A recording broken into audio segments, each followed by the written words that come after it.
बिस्मिल्लाहिर्रहमानिर्रहीम, अस्सलाम वालेकुम नाज़रीन, आप देख रहे हैं न्यूज़ वन टुनाइट। मैं हूं सैयद आसिम रजा। मशरिक़ वुस्ता में जंग या अमन बड़ी सिफारती शतरंज, यानी कि एक ऐसा मरहला जिसमें हमने बहुत करीब देखा मुआहदे की हद तक पहुंचते पहुंचते, जिसका ट्रंप साहब ने ऐलान भी किया, लेकिन ट्रूथ एंड सोशल मीडिया के ऊपर जो उनके बयानात हैं और जिस तरह के वो ट्वीट्स कर रहे हैं, उसके बाद से मामलात को हमने ख़राब होते हुए देखा। यानी कि ईरान ने ये कहा कि हमें ट्रंप या इनके मुआहदों पे यकीन नहीं, क्योंकि माजी में भी मुआहदों के दौरान, बात होने के दौरान उन पे हमले किए गए। तो अब भी वो गारंटर चाहते हैं और वो चाहते हैं कि हम बराबर की बुनियाद के ऊपर बैठें। कल ट्रंप साहब ने बयान दिया कि जी, पहले उन्होंने कहा था कि मैं एक सिविलाइजेशन मुकम्मल ख़त्म करने जा रहा हूँ, और इंडिया ऐसे ही लग रहा था जैसे न्यूक्लियर टैक्टिकल वेपन इस्तेमाल करने की बात की जा रही है। लेकिन कल एक सहाफ़ी के सवाल पे उन्होंने कहा, सच अ स्टूपिड क्वेश्चन, हम न्यूक्लियर क्यों इस्तेमाल करेंगे जब हमारी कन्वेंशनली वॉर में हमारी फ़ौज ने इतना मार दिया उनको और इतना नुकसान उठा के हम जीत रहे हैं जंग, तो हम ये न्यूक्लियर क्यों इस्तेमाल करेंगे? और न्यूक्लियर मैं किसी को इस्तेमाल करने की इजाज़त भी नहीं देता, ये ठीक चीज़ नहीं है। उसके अलावा अगर देखें तो पीट हेगेस्ट और जनरल डैनकन की जो प्रेस कॉन्फ्रेंस है, उसके अंदर ओपन थ्रेट है हरमुज़ के हवाले से। हरमुज़ का ब्लॉकेट, हरमुज़ को खोल दिया था ईरान ने, और ईरान का खोलने के बाद जो अमेरिका की तरफ से ट्रंप साहब ने खुद शुक्रिया अदा किया था, और पाकिस्तान की कोशिशें थीं कि मुआहदे को किसी हतमी शक्ल पे लाया जाए और कुछ अमन की बात हो सके। लेकिन उसके बाद हमने देखा कि ब्लॉकेट अमेरिका की तरफ से हुआ, जिसको ईरान ने ऐलान जंग तस्वुर किया है। ईरानी शिप्स को भी पकड़ा गया, उसके बाद ईरान ने भी 3 शिप्स पकड़ी, आज भी पता चला कि कोई शिप पकड़ी गई है। और उसके बाद अब ये कह रहे हैं कि कोई भी शिप माइंस बिछाने के लिए आएगी या फिर हमारे रास्ते में रुकावट डालेगी तो उसको शूट करने का प्रेसिडेंट की तरफ से ऑर्डर मिला है। आगे जंग को मज़ीद कंटिन्यू करने के हवाले से भी बड़ी नुक्ताचीनी की जा रही है, और शायद अमेरिका ये खुद अफोर्ड ना कर सके। सर्वे रिपोर्ट ये आ रही है कि अमेरिका के पास अब असला गोला बारूद के लिए इतने ज़खायर नहीं है कि वो कोई बड़ी जंग लड़ सके, कि या किसी बड़े मुल्क के साथ जंग लड़ सके। ये भी बातें की जा रही हैं कि वो एग्जॉस्ट कर चुका है अपनी तमाम वेपनरी को। लेकिन सुपर पावर है, बड़ी फ़ौज है, 11 उनके पास एयरक्राफ्ट कैरियर्स हैं, 90 के करीब उनके पास डिस्ट्रॉयर्स हैं, और एक दुनिया की बड़ी नेवी है। डेफिनेटली उन्होंने अगर इसके हवाले से कोई ना कोई इंतजामात किए होंगे। ईरान के ऊपर जिस तरह उन्होंने हमले किए, क्या अपने अहदाफ को हासिल किया, ये एक बहुत बड़ा सवाल है। और क्या अब जो मामला हो रहा है, एक तरफ हम देखते हैं कि जंग बंदी की बातें होती हैं, दूसरी तरफ गज़ा के ऊपर हमले चल रहे हैं, फ़लस्तीन के ऊपर, उसके अलावा लबनान का इशू बीच में शुरू हो गया। इसराइल को रोकने वाला कौन होगा और अमेरिका का गारंटर कौन होगा? अब्बास अरागची साहब ने दौरों का आज ऐलान किया है, जो पहले इस्लामाबाद से, फिर मस्कत, और उसके बाद वो मॉस्को जाएंगे। उसमें वो अपने पार्टनर्स का कह रहे हैं कि उनसे मुशावरत की जाएगी और उसके ऊपर बात की जाएगी। प्रोग्राम में इस वक्त हमें ज्वाइन करें वीडियो लिंक के ऊपर air vice marshal retired Ejaz Mahmood साहब, दिफाई तज्जिया कर रहे हैं। अस्सलाम वालेकुम एजाज साहब। जी बहुत शुक्रिया आसिम साहब। वालेकुम अस्सलाम। सबसे पहले तो इस मौके के ऊपर, जब हम देख रहे हैं कि डील के बहुत करीब आके दूसरा राउंड शुरू होने से पहले जो मामलात हुए, और उसमें हम ये देख रहे हैं कि अब अमेरिका की जानिब से ब्लॉकेट के बाद ईरान ने कहा यह ऐलान जंग है, हम नहीं आएंगे, और साथ साथ अमेरिकी प्रेसिडेंट ये ऐलान भी फरमा रहे हैं कि हमने तो अपनी जंग जीती हुई है और हमने तो अपने अहदाफ भी हासिल कर लिए हैं। तो मजीद अब इसके बाद कशीदगी की गुंजाइश आपको नजर आती है? आसिम साहब, आप खुद बड़े कीन ऑब्जर्वर हैं इस पूरे कॉन्फ्लिक्ट के। आपको पता है कि जब ये जंग शुरू हुई तो अमेरिका का और इजराइल का ये सोचना था और बरबला कहना भी था कि ये एक वीकेंड वॉर होगी, और 2-3 दिन में, 4 दिन में हम जो है ईरान को जो है सबक सिखा देंगे और अपने दोनों बड़े ऑब्जेक्टिव हासिल कर लेंगे। लेकिन उसके बाद जो कुछ हुआ वो हिस्ट्री है।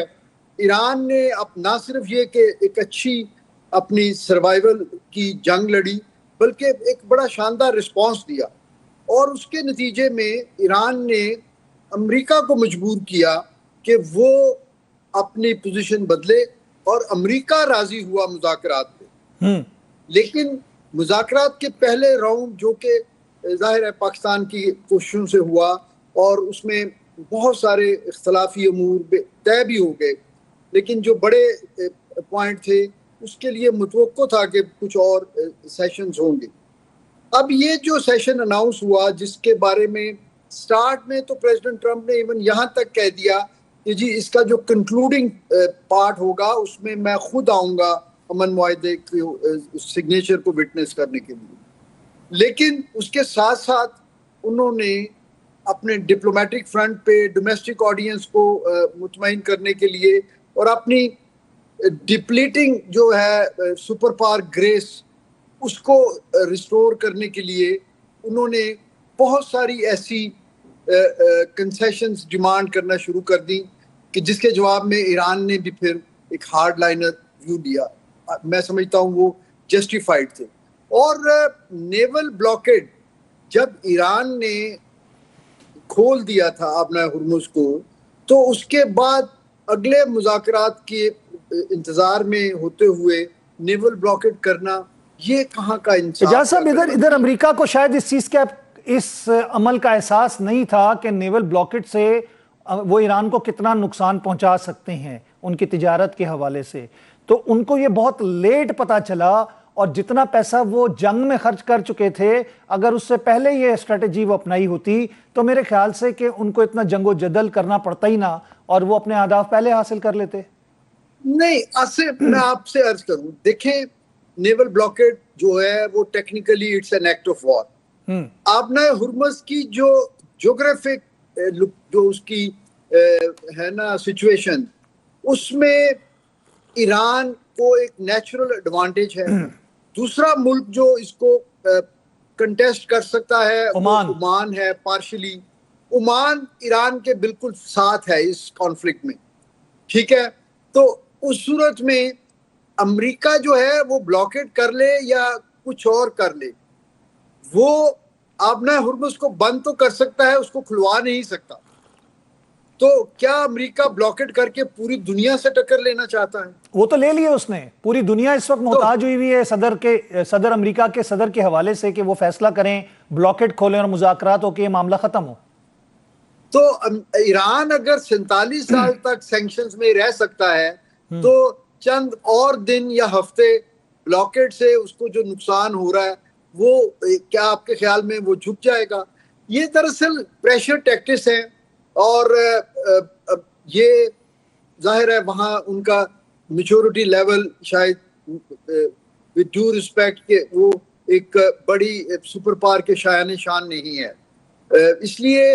लेकिन हैविंग सेड दैट, और आपने जिक्र किया कि अमेरिका के नेवल पावर का carrier task groups, carrier groups जो हैं वो यकीनन अमेरिका के पास सबसे ज्यादा हैं, और उनमें से हर एक जो है वो एक फ्लोटिंग आइलैंड है, एक फ्लोटिंग आइलैंड गैरिजन है अमेरिका की। मुझे खुद इत्तेफाक हुआ इनमें से एक शिप पे जाने का, तो वहाँ पे 100 से ज्यादा state of the art aircraft होते हैं, और 6-7 हजार लोग हैं, वो सब कुछ है। लेकिन आपके पास सारा कुछ होने का मतलब ये नहीं है कि आप ईरान के साथ या इस जंग में वो हर चीज इस्तेमाल भी कर पाएंगे। Having an asset is something else, और उसको एम्प्लॉय करना इन ऑपरेशनल या टेक्निकल सिनेरियो में वो एक और बात है। और आपने देखा जब जंग शुरू हुई और ईरान ने ड्रोन अटैक किए, तो वो जो उस वक्त 2 कैरियर इस इंडियन ओशन रीजन में थे, वो तो फिर यहां से दूर चले गए। ठीक है। तो ये इनके कैरियर का भी वही हिसाब है। आपको अच्छी तरह याद होगा मार्का हक में विक्रांत को लेकर जैसे इंडिया भागा था, हिंदुस्तान ने अपना कैरियर बड़ी शान से मूव किया, लेकिन जैसे ही पाकिस्तान नेवी ने अपना रिस्पांस उनको दिया तो वो चेकमेट हो गया, और फिर वो इतनी दूर भाग गया कि पूरी जंग हो गई। उसके बाद से कभी वो सदर्न इंडिया के पोर्ट से निकला नहीं। आप समझते हैं कि ये इस तरह के जो ओपन वाटर्स होते हैं वहां पे तो शायद ये कैरियर्स कामयाब हों, लेकिन ये नैरो स्पेसेस और जो क्लोज वॉर होती है उसके अंदर जो एयरक्राफ्ट कैरियर्स हैं वो खुद एक लायबिलिटी बन जाते हैं? जी बिल्कुल आसिम साहब, देखिए ये जो ये कैरियर ग्रुप्स है ना, ये पावर प्रोजेक्शन के लिए हैं, ये ब्लू वाटर्स के एसेट्स हैं। ये शैलो वाटर्स में ये नहीं जा सकते। शैलो वाटर जिसमें माइनिंग हुई हो, मतलब आप देखिए क्या मैं कोई नेवल टैक्टिक्स सजेस्ट नहीं कर सकता, लेकिन आप देखें ईरान का जितना रिजॉल्व है और वो जो कहते हैं उन्होंने वो किया भी है, तो उनके लिए क्या बईद है कि वो तो अपने जो है ना छोटे जो सबमरीन्स होती हैं, मिजेट्स जिनको कहते हैं, उनके जरिए, या इवन अपने ऐसे जो उनके फ्रॉगमैन हैं उनके जरिए वो तो कुछ भी कर सकते हैं इस छोटे से एरिया को, जो है ना, वो माइंड स्वीपर्स का कहा है कि जी मैं भेज के क्लियर करवा रहा हूं, जबकि ये काम जंग रुकने के बाद किया जाता है। जब तक आपकी जंग हो रही हो मैं इसके बारे में आपको बड़ी छोटी से ये कहता हूं कि इंडिपेंडेंट ऑब्जर्वर्स जो सारी चीजें देख रहे होते हैं, आजकल कोई चीज सरफेस पे हो, एयर में हो, वो सर्वेलेंस से वो बची नहीं होती। अभी तक कोई माइंड स्वीपिंग का काम अमेरिका ने नहीं किया। तो आप ये सिर्फ नारेबाजी है। ये समझते हैं कि एक सिर्फ रिटोरिक है जो कि वो अनाउंस करके टैक्टिस, प्रेशर टैक्टिस हैं। अच्छा, अब ये बताइएगा, बिल्कुल ये बताइएगा कि इस वक्त तो सूरत हाल ये है कि एक गलती भी किसी साइड से बड़ी जंग का पेशखेमा दोबारा बन सकती है। आपको लगता है स्पॉयलर्स का जो इसमें किरदार है, जो प्रेस कॉन्फ्रेंसेज हम देख रहे हैं या जो बयानात देख रहे हैं, उसमें उनका किरदार भी है स्पॉयलर्स का? जी, वो भी हो सकता है। और बीइंग ऑप्टिमिस्टिक, मैं ये समझता हूं कि मुज़ाकरात हो जाएंगे, मुज़ाकरात, लेकिन इतने बड़े कॉन्फ्लिक्ट के बाद जिसकी रूट 47 सालों की तारीख में हो, हमें ये नहीं समझना चाहिए कि एक दिन इसका कोई कंप्यूटराइज जो है ना हल निकल आएगा और वो सबको उसकी एक एक कॉपी मिल जाएगी और सब अच्छे बच्चों की तरह उस पर अमल कर लेंगे। देखिए, ये न्यूक्लियर इशू या control of straight of Hormuz, इसकी मोडेलिटी सॉर्ट आउट करने के लिए हमें एक्सपर्ट्स चाहिए। बिल्कुल, अमेरिका को भी हमें एक्सपर्ट्स चाहिए, और हमें फिर न्यूक्लियर में भी और दूसरे इशू के लिए भी इसमें कुछ ऐसी एजेंसीज को, इंटरनेशनल क्रेडिबल एजेंसीज को भी इन्वॉल्व करना पड़ेगा जो उसकी कंप्लायंस में हेल्प करेंगे।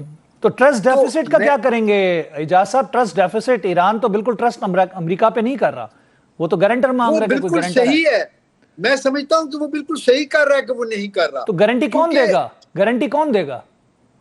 मुझे आप ये बताइए, अमेरिका की गारंटी तो बात की बात है, आप मुझे ये बताइए, क्या अमेरिका इजराइल की गारंटी दे सकता है कि वो सारे मुआहदे होने के बाद, सब कुछ होने के बाद, वो कुछ नहीं करेगा? क्या वो अपना ज़ायनिस्ट जो है वो अपना ग्रेटर इजराइल का प्रोग्राम अबैंडन कर देंगे?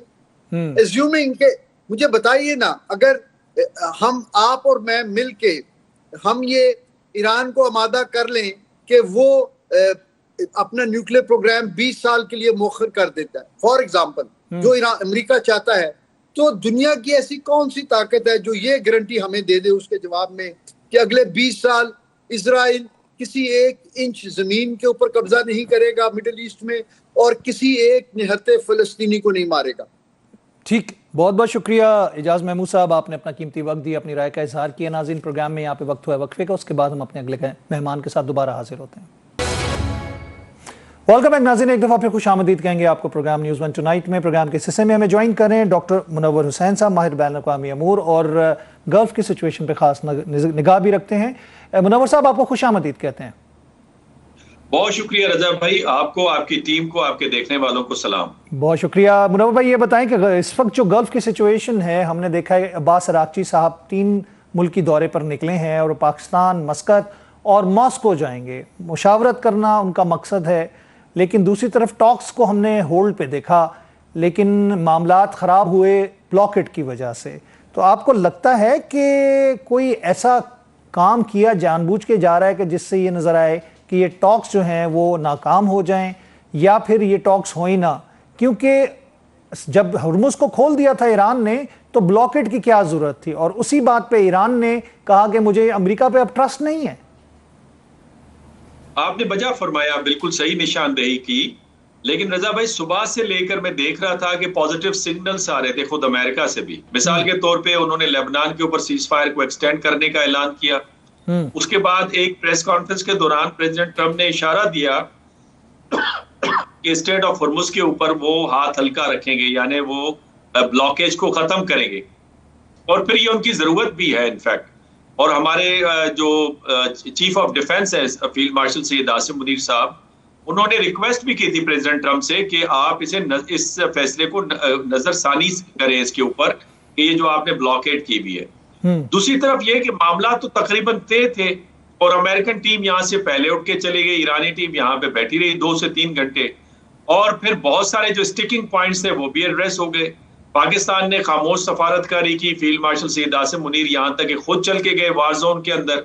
3 दिन मैराथन जो है उन्होंने सेशंस किए, उन्होंने सारे स्टेक होल्डर्स को ऑन बोर्ड किया, और उसके बाद बहुत सारी जो चीजें हैं वो तय पा गई थी। यहाँ तक भी रिपोर्ट आ रही थी कि इस्लामाबाद ने 3 पेजेस तैयार किए हैं जिसमें दोनों के कंसर्न्स को एड्रेस किया गया है। तो इस सारे मामलात के बाद मेरा ख्याल है कि कोई फायदा नहीं मिला प्रेसिडेंट ट्रंप को कि वो ब्लॉकेड। लेकिन अभी जनरल डैन केन और पीट सेगेट की जो प्रेस कॉन्फ्रेंस है जिसमें बड़ा हार्ड स्टांस हुर्मुज के हवाले से लिया गया कि कोई भी माइनिंग वाली जो बोट है, जो माइंस बिछाने वाली, या फिर कोई भी ऐसी बोट जिस पे असलहा होगा और कोई रुकावट करेगी तो उसे शूट एट साइट करेंगे, हमें प्रेसिडेंट की तरफ से ऑर्डर मिले हैं। और फिर धमकियां अमेज बयानात हमने देखे अमेरिका की जानिब से।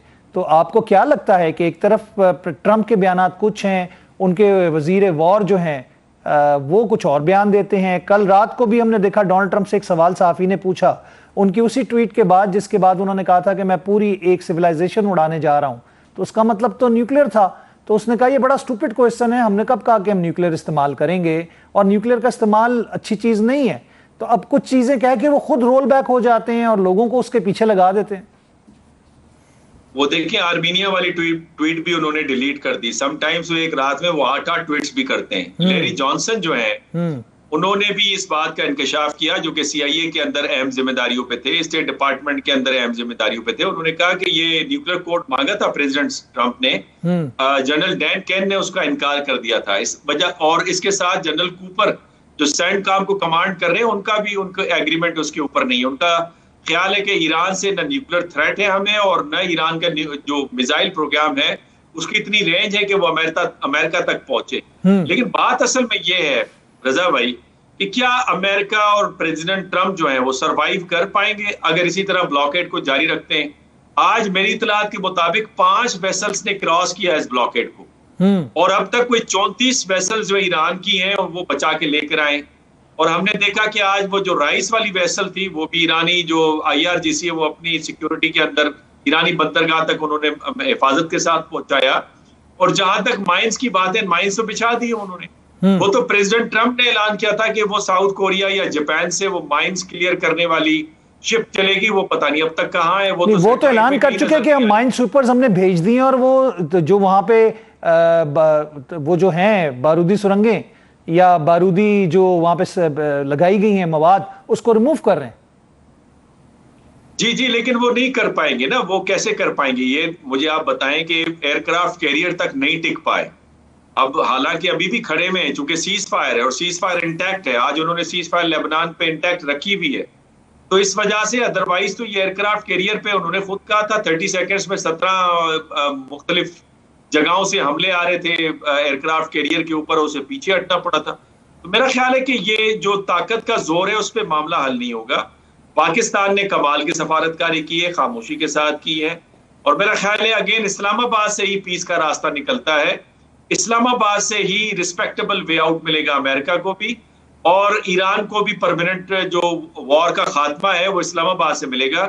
और यही वजह है कि अब्बास इराक्ची साहब एक छोटे डेलीगेशन के साथ इस्लामाबाद आज रात पहुंच रहे हैं, और वो कोऑर्डिनेट कर रहे हैं। ओमान भी जाएंगे, उसके बाद मास्को भी जाएंगे। लेकिन एक बात और भी है रजा साहब, कि ऐन मुमकिन है कि जो दोनों की जो डोमेस्टिक पॉलिटिक्स है उसकी कंजम्पशन के लिए भी स्टेटमेंट चाहिए होती है, बिकॉज बहुत सारे प्रेशर्स होते हैं। तो लिहाजा बहुत सारी जो मुज़ाकरात होते हैं वो कैमरा के बगैर किए जाते हैं, बंद दरवाजों के पीछे किए जाते हैं, और इनडायरेक्ट तरीके से भी होते हैं, बिकॉज टेक्निकल टीम्स तो इस्लामाबाद में मौजूद है। तो मेरा ख्याल है कि ये सिलसिला चल रहा है, वो सिलसिला टूटा नहीं है। और अलबत्ता ये जरूर है कि प्रेसिडेंट ट्रंप ने पहले भी हमने उन्हें रिक्वेस्ट की कि इस पर नजरसानी करें। उन्हें नजरसानी करना होगा। अगर नजरसानी नहीं की तो उनका जो ट्रिप है चाइना का वो खराब होगा।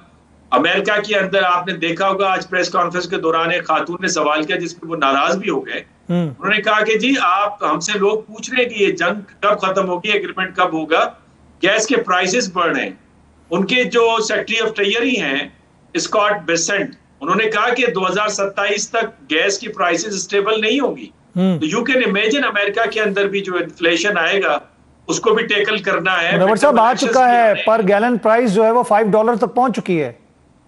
एग्जैक्टली मैं यही तो कह रहा हूं ना कि इस आलम में हाउ दे वुड सर्वाइव, वो जो मेकिंग अमेरिका ग्रेट अगेन है उसको किस तरह से टैकल करेंगे, और क्या जो आने वाले इलेक्शंस हैं मिड टर्म में वो सर्वाइव कर पाएंगे, या उनका जो ख्वाब है कि वो अपने बच्चे को जो जूनियर ट्रंप हैं उनको पॉलिटिक्स में लाना चाहते हैं, क्या वो आ पाएंगे, या खुद जो वाइस प्रेसिडेंट हैं क्या वो नहीं चाहेंगे कि मैं दोबारा प्रेसिडेंटशिप के लिए एक दफा फिर कंटेस्ट करूं इलेक्शंस।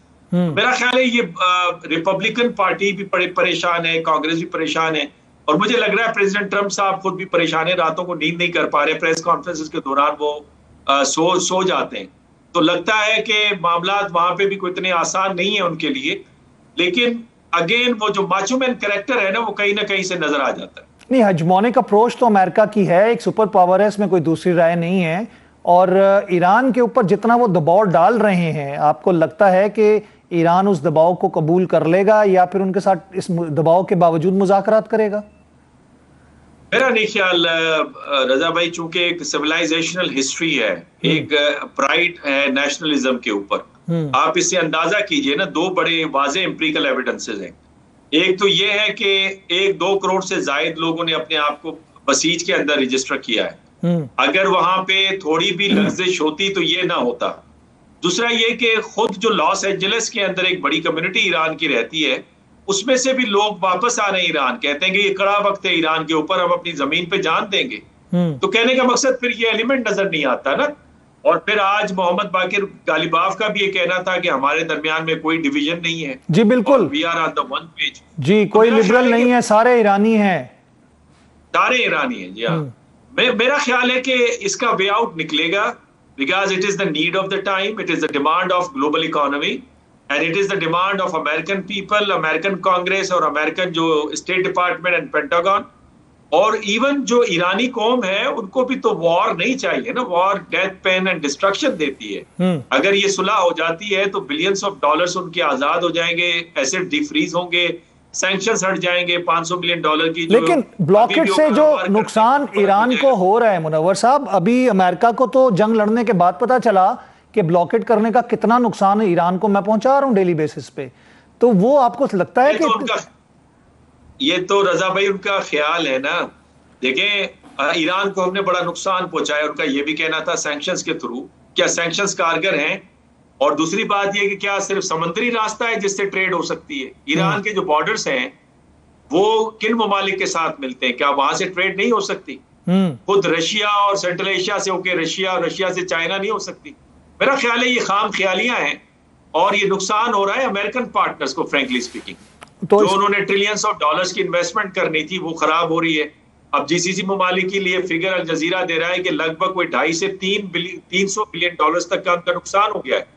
कतर कह रहा है कि जिन गैस एंड ऑयल फील्ड को नुकसान हुआ है उसको 3 से 5 साल चाहिए रिपेयर होने के लिए। तो मैं समझता हूं कि ये खाम ख्याली में बैठना है कि सिर्फ ईरान को नुकसान हो रहा है।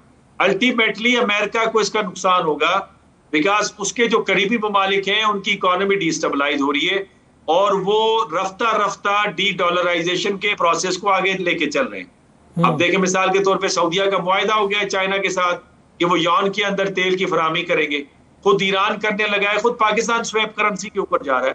तो मेरा ख्याल है ये कोई for the long period of time America के लिए ये कोई अच्छी पॉलिसी है, मुझे नजर नहीं आ रही। और दूसरी तरफ जो उसके साथ इत्तेहादी हैं, भारत की हालत तो ये है कि वो खुद कहते हैं कि वो तो जहन्नुम का गड़ा है। दूसरी तरफ आते हैं इजराइल की आर्मी का, वो आपको याद होगा जो अल जजीरा ने, इजराइल के चैनल 13 ने, और साथ में हम देख रहे हैं कि वो जो राइटर्स है उसका जो डिफेंस कवर करता है सेगमेंट, उन्होंने उस वीडियो को का इजरा कर दिया है जिसके अंदर हमने देखा कि इजरायली जनरल्स मिन्नतें तरले करते नजर आए पेंटागन के जनरल्स की कि आप इंटरवीन करें। उन्होंने इनकार कर दिया बिकॉज उनकी आर्मी तो कोलैप्स कर रही है। तो अमेरिका किसके बलबूते पे? उन्होंने कहा जी आर्मेनिया हमें अड्डे फराहम करेगी। अब आर्मेनिया की 2 से 3 मिलियन टोटल पॉपुलेशन है, 110वें नंबर पे उनकी आर्मी आती है। छोटा सा मुल्क है, गालिबन कोई 34 स्क्वायर किलोमीटर का या 35 स्क्वायर किलोमीटर, 1000 किलोमीटर का। उससे मकसद आप वो करेंगे, अगर वो करेंगे तो अजरबैजान छोड़ेगा, रशिया छोड़ेगा उसे। रशिया ये कबूल करेगा कि अमेरिका का अड्डा जो है वो आर्मीनिया में मौजूद हो।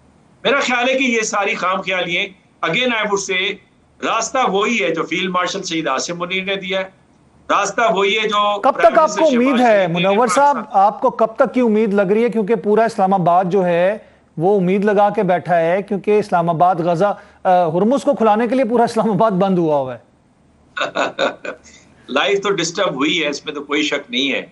वो आपकी जब इज्जत बड़ी होती है तो चैलेंजेस भी बड़े होते हैं ना। जी बिल्कुल, तो इसमें तो कोई शक नहीं है। और इसी वजह से मेरे ख्याल में अब्बास राची साहब आ रहे हैं और American technical team and security team भी यहाँ पे। हाँ, मेरा ख्याल है जेडी वेंस की जगह जेरेड कुशनर आ रहे हैं और उसके अलावा वो विटकॉफ पहुंच रहे हैं और जेडी वेंस ऑन होल्ड पे हैं, स्टैंड बाय पे हैं।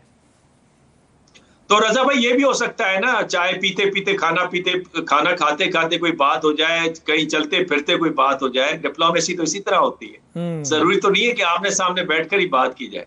जी जी जी जी बिल्कुल ऐसे ही है। तो आपको लगता है कि पाकिस्तान की जो सिफारतकारी है, मिलिट्री डिप्लोमेसी और डिप्लोमेसी दोनों की मैं बात करूंगा, उसका कोई फ्रूटफुल रिजल्ट जो है बहुत जल्द हम दुनिया को अनाउंस करके बता सकेंगे? उसका फ्रूटफुल रिजल्ट निकल आया है रजा भाई। देखें, इतने अरसे से जो एंटागोनिज्म है, जो एक दूसरे का चेहरा नहीं देखना चाहते थे, सामने हमने तो बैठ गए, ये तो बहुत बड़ी कामयाबी है। ठीक है, 47 साल हॉटलाइन का कयाम रखना, फिर इस जंग को मैनेज करना। याद रखें रजा भाई, कॉन्फ्लिक्ट मैनेजमेंट फेल होती है तो क्राइसिस आता है, क्राइसिस मैनेजमेंट फेल होती है तो वॉर आता है। ऐसे ही है। अब वॉर को मैनेज करना बहुत बड़ी बात होती है, और वो भी दो न्यूक्लियर पावर और एक नॉन न्यूक्लियर पावर जो कि अपने रीजन के अंदर पावर है, जिसके बारे में न्यूयॉर्क टाइम्स लिखता है कि वो चौथा पावर बन के उभरा इंटरनेशनल सिस्टम में। ठीक तो इनकी जंग को मैनेज करना और सीज फायर को इंटैक्ट रखना बजाते खुद बहुत बड़ी कामयाबी है। और दूसरा ये कि देखें, इस सारी एफर्ट्स के नतीजे में जो स्टिकिंग पॉइंट्स थे वो तो एड्रेस हो गए ना, जो मेजर पॉइंट्स थे 80 to 90% वो तो एड्रेस हो गए। रह गया है थोड़ी बहुत नोक पलक ठीक करना, वो मेरे ख्याल में हो जाएगी। और वो सिर्फ एतमाद का फुकदान है, और एतमाद के फुकदान को दूर करने के लिए पाकिस्तान की खामोश सफारतकारी चल रही है। बहुत बहुत शुक्रिया मुनव्वर हुसैन साहब, थैंक यू वेरी मच, आपने अपना कीमती वक्त हमें दिया। प्रोग्राम में आप हमारे साथ रहे। नाज़रीन, यहाँ पे मैं लूंगा वक्फा, उसके बाद अपने अगले मेहमान के साथ फिर हाजिर होते हैं। वेलकम बैक नाज़रीन, एक दफ़ा फिर आपको खुश आमदीद कहेंगे प्रोग्राम में। इस वक्त हमें वीडियो लिंक पे ज्वाइन करें मियां सनाउल्लाह साहब, साबिक सफीर पाकिस्तान है। अस्सलाम वालेकुम मियां साहब। वालेकुम सलाम जी, थैंक्स अ लॉट। मियां साहब, ये बताइएगा कि इस वक्त पाकिस्तान की सिफारतकारी हम देख रहे हैं कि पूरी दुनिया का जो वर्ल्ड वॉर 3, बल्कि इकोनॉमी के हवाले से देखा जाए पूरी दुनिया जैसे डिस्टर्ब है, पाकिस्तान की कामयाब सिफारतकारी और पाकिस्तान का डंका पूरी दुनिया में बज रहा है, लेकिन मामला थोड़े से अटक से गए हैं। आपको इसका जिम्मेदार कौन नजर आता है? जिम्मेवार तो दोनों फरकीन हैं। हम तो उसमें मेडिएटर के तौर पे थे और हम पूरी तरह कोशिश कर रहे हैं, क्योंकि आप इस बात को देखिए कि ये बहुत 47 ईयर्स का ना सिलसिला है, और इसके अंदर बहुत कॉम्प्लिकेटेड चीजें हैं जो सिर्फ बायलैटरल नहीं है, बल्कि वो उसके डायमेंशन ग्लोबल भी है, और वो एक खित्ते के साथ भी मुंसलिक नहीं है, बल्कि पूरी दुनिया के साथ ना मुंसलिक है। उसमें आप देख लें, ये हुर्मुज़ ना जो स्टेट है उसका यूज देख लें, उसके बाद आप देख लें न्यूक्लियर फाइल देख लें। ये तो ऐसी दो चीजें हैं जो एक तरह का समुंदर है पेचीदगी का, तो इसको निपटाना कोई आसान काम नहीं है।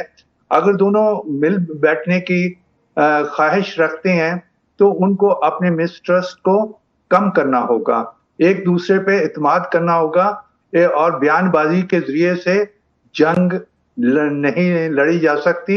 हाँ, जंग में अपनी वो कहते हैं कि जी स्पेस मिल जाती है आपको, तो कोई क्लियर विनर तो है नहीं। मियां साहब, ये बताइएगा कि जब हम बात करते हैं इस वक्त हुर्मुज़ की सिचुएशन के हवाले से, इसका इम्पैक्ट जो है, जिसमें ऑयल प्राइसेस का रेज है पूरी दुनिया में, रिसेशन बढ़ रही है, ये कितने अरसे तक, अगर इसको जंग को आज खत्म भी कर दिया जाए, आपको लगता है कि ये असरात इतनी जल्दी खत्म हो जाएंगे?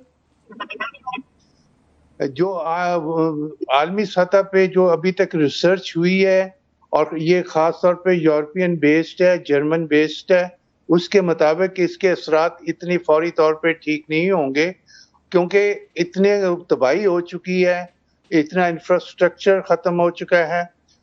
इसका असर कम से कम 6 मंथ्स और चलेगा। तो ये अभी मुख्तलिफ खबरें आ रही हैं कि यूरोप में पेट्रोल पंप पे लोग पेट्रोल डलवाते हैं, उसके बाद पैसे दिए बगैर भाग जाते हैं। तो इसका असर इतनी जल्दी नहीं खत्म होगा। अमेरिका की अपनी इकोनॉमी इतनी मुतासिर हो चुकी है, ये बताइए कि क्या अमेरिका मजीद जंग अफोर्ड कर सकता है? अमेरिका की नो डाउट इकोनॉमी को ज़द पहुंची है, लेकिन मेरे ख्याल में अमेरिका के पास अभी भी सकत है कि वो कर सकता है। लोग उसकी बातें कर रहे हैं कि उसके पास ना इंसेप्टर्स ना की कमी हो गई है और उसका बहुत ना उसका एक्सपेंडिचर्स खासा बढ़ गया है, पेट्रोल की कीमतें बढ़ गई हैं, लोग उसकी पॉपुलैरिटी को देख रहे हैं कि वो कैसे जल्दी से गिर रही है। फिर उनके डोमेस्टिक कोई चीजें हैं, फिर लोकल है ना उसका मुखालफत बढ़ती जा रही है। ये ऐसे हैवी किस्म के डैमेजेस हैं जो ट्रम्प बर्दाश्त नहीं कर पाएगा। मेरे ज़ाती ख्याल के मुताबिक उसमें सख्त है। वो अगर अपनी जिद में अड़ा हुआ है, ये इंस्टीट्यूशनलाइज्ड है ना डिसीजन तो था नहीं, ये तो उसका ना एक पर्सनल है ना था, और ये मैवरिक है ना नेचर होने की वजह से वो अपनी शिकस्त को कभी नहीं एक्सेप्ट करेगा। वो उसी सूरत में इसको बंद करेगा जब वो इसको सेल कर सके कि ये मेरी विक्ट्री हुई है, और उसके लिए देर लगेगी और वो उसके लिए तैयार है मेरे ख्याल के मुताबिक। लेकिन मियां साहब, विक्ट्री तो वो अनाउंस कर चुके हैं कि हमने रिजीम भी चेंज कर दी, हमने उनका मिसाइल भी तबाह कर दिए, हमने उनकी नेवी भी तबाह कर दी, उनको इतना नुकसान पहुंचा दिया। विक्ट्री तो वो क्लेम कर चुके हैं, लेकिन आपको लगता है कि ज़ायनिस्ट के हाथों में वो खेले जा रहे हैं और जहां से नेतन्याहू की तरफ से जो उनको फीड आती है उसके मुताबिक चल रहे हैं वो? बेसिकली आप इसको दूसरे एंगल से देखिए कि ये इजराइल उनके नजदीक सबसे ज्यादा इम्पोर्टेंट ना कंट्री है इस रीजन के अंदर, और उसकी वो हमेशा हिमायत करते रहे हैं और करते रहेंगे। आप इसको ये कह दें कि ये उनके प्रॉक्सी बन गए हैं बिगर स्टेट होने के नाते होते हुए भी, ये आपका ना ख्याल है। वो उसके लिए हमेशा से उसका ना हेल्प करेंगे और उसकी सपोर्ट करते रहेंगे। अभी भी जो स्टेटमेंट इसने 2 दिन पहले दी है उसमें ये कहा है कि ये वो हमारा ग्रेट अलाई है। तो इसलिए आप इस बात को तो छोड़ दें, elephant in the room is Israel, इसमें कोई शक नहीं है। और इजराइल के लिए ये खेल इन्होंने रचाया है, लेकिन इसके साथ साथ ये अपना भी कुछ पेश करना चाहते थे कि जी मैंने भी जब इनको वो नहीं समझा गया कि ये जंग बंद करवाने के लिए इनको ट्रॉफी नहीं मिली, तो ये इस तरह की ट्रॉफी लेना चाह रहे थे कि ये मैंने ओबामा से बड़ा काम कर दिया, मैंने वो न्यूक्लियर खत्म कर दिए, और हमेशा के लिए जो पॉसिबिलिटी ऑफ अटैक था या चैलेंज था फ्रॉम ईरान टू इजराइल, उसको खत्म कर दिया।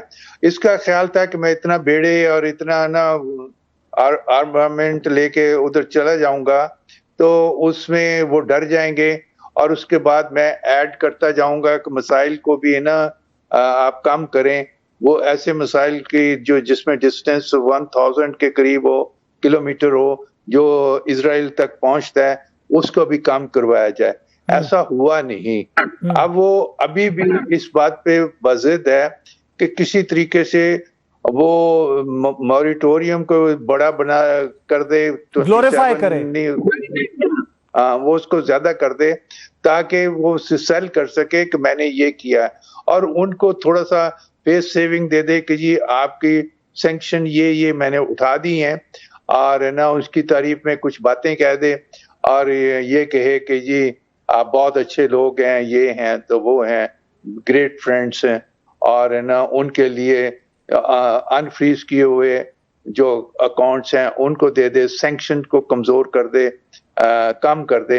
ये चीजें वो दे के उनको खुश करने की कोशिश कर रहा है ताकि दोनों तरफ ये विन विन सिचुएशन लगे। अभी तो वो क्लेम कर रहा है और उसके क्लेम को कोई नहीं मान रहा। उसके अमेरिका के अंदर भी नहीं माना जा रहा कि ये विक्ट्री उसकी हुई है। तो कहने को वो जो भी कहेगा वो कभी ये कहता रहेगा और कभी ये नहीं कहेगा कि ये मुझे अपने हदाफ में कामयाबी नहीं मिली। मियां साहब, तो ओवर प्ले है। जो चीज वो जंग के मैदान में नहीं हासिल कर सके वो मुज़ाकरात में हासिल करना चाहते हैं, यही ईरान भी कह रहा है। जो विक्ट्री उनको मिली नहीं है वो मुज़ाकरात के जरिए लेना चाह रहे हैं। बेसिकली देखें, उनको भी एहसास है कि ईरान बहुत कमजोर है और वो थोड़े से हैरत में है कि ईरान ने इतनी सख्त दिखाई है, इतना रिजॉल्व दिखाया है, इतनी रेजिलियंस शो की है और उनके पास इतने ना ड्रोन्स थे और उसके बाद मिसाइल के स्टॉक पाइल्स थे। ये उनको शायद अंदाजा नहीं था या उनको गलत बताया गया था, क्योंकि मोसाद की इनसाइड ईरान बहुत गहरी जड़ें पैदा हो कर ली थी। उन्होंने सोचा था कि ये इसके अवाम जिसकी एक अक्सरियत है या उसकी वो अच्छे खासा साइजेबल सेक्शन वो इनसे लीडरशिप से, ईरानी लीडरशिप से खुश नहीं है कि वो उठ खड़े होंगे इनके के खिलाफ जब हम ये सारा कदम उठाएंगे। ऐसा हुआ नहीं और ये हिस्ट्री की बातें भूल गए कि ये ईरानी लोग खास से कौम परस्त लोग हैं, अपनी सिविलाइजेशन के पे बहुत फख्र करते हैं और इसलिए वो डट गए। एक यूनिफाइड कंट्री के तौर पे वो सामने आए हैं, उनमें कोई तफरीक नहीं है और उन्होंने ये बात साबित कर दी है। जी बिल्कुल, उन्होंने तफरीक के हवाले से आज बयान भी दिया है, बाकिर कालिबाफ ने भी और अब्बास अरागची ने भी, और यूनिफाइड एक उनका जवाब था कि ये पूरी ईरानी कौम है, हम में कोई तफरीक नहीं है। यानी कि उन्होंने तफरीक डालने की कोशिश की। उन्होंने कहा जी रिजीम चेंज हो जाएगी, लोग जो मुजाहरे कर रहे हैं वो हुकूमत पे चढ़ जाएं, कब्जा कर लें। यहां तक डोनाल्ड ट्रंप ने कहा कि जी हमने कुर्दों के जरिए उनको असला पहुंचाने की कोशिश की, लेकिन वो कुर्दों ने असला अपने पास रख लिया, उन लोगों को, मुजाहिरीन को नहीं पहुंचाया। यानी कि एक दहशतगर्द तंजीम जो कि वहां पे रेबल्स हैं उनको असला देने के लिए कन्फेशनल स्टेटमेंट दे दी ट्रंप ने। नहीं, ये शुरू में खबरें आई थी कि उन्होंने लैंड के जरिए से अपने सोल्जर भेजने के बजाय कुर्द्स के जरिए से हमला करवाने की कोशिश की थी, उनको वो दिए थे और उसमें कुछ झड़पें भी हुई थी। फिर इस सिलसिले में दूसरा सुन्नी एरिया जो है वो सिस्तान और बलूचिस्तान है, जो हमारे बलूचिस्तान के साथ लगता है। तो इस वजह से हमारे लिए ये जंग बहुत खतरे की घंटी है। अगर ये चलती रही तो हमारे ना सिर्फ एक इक्तिसादी तौर पे हमारे लिए मुश्किलात में इजाफा होगा, बल्कि हमारी अपनी सॉवरेनिटी और हमारे अंदर जो इंतशार पैदा करने की कोशिश में रहता है इंडिया, और ना उसके इर्द गिर्द आप अफगानिस्तान उसका साथी बना हुआ है, वो खतरा पैदा हो सकता है। और हम पहले ही शिकार हैं और वहां से हम पे हमले शमले होते रहते हैं, तो हम उसका मुकाबला कर रहे हैं। बहुत बहुत शुक्रिया मियां सनाउल्लाह साहब, थैंक यू वेरी मच, आपने अपना कीमती वक्त हमें दिया। प्रोग्राम में आप हमारे साथ रहे। नाज़रीन, प्रोग्राम का वक्त खत्म हुआ चाहता है, मैं चाहूंगा इजाजत, अल्लाह ने के पान।